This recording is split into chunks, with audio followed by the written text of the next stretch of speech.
அனைத்து உறுப்பினர்களே மற்றும் பெருந்திரளாக கலந்து கொண்டு விழாவினை சிறப்பிக்க வருகை தந்திருக்கின்ற பெற்றோர்களே, இருபால் ஆசிரியர் பெருமக்களே, மாணவ செல்வங்களே, உங்கள் அனைவருக்கும் எனது இனிய நன்றி கலந்த வணக்கத்தை தெரிவித்துக் கொள்கின்றேன்.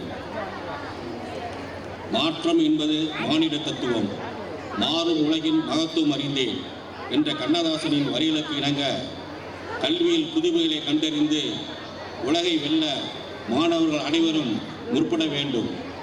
பசித்திரு, தனித்திரு, விழித்திரு என்ற வள்ளலார் வார்த்தைகளுக்கு இணங்க விழிப்புடன் செயல்பட்டு நம் நாட்டையும் வீட்டையும் முன்னேற்ற நாம் கல்வி பயில்வதே நம் தலையாய நோக்கமாக இருக்க வேண்டும்.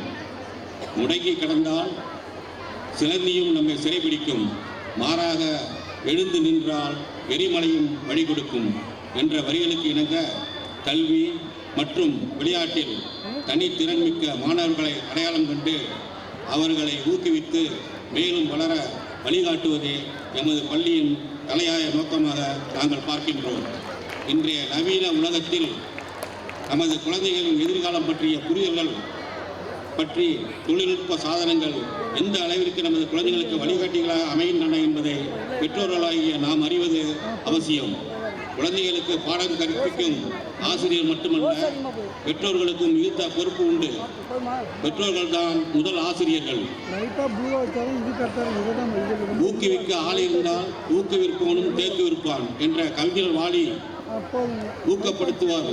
குழந்தைகளை சாதனையாளர் ஆக்க பெற்றோர்களும் ஆசிரியர்களும் மிகப்பெரிய பங்கு உண்டு.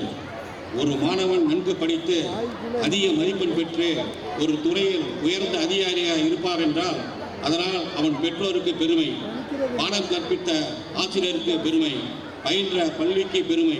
ஆகவே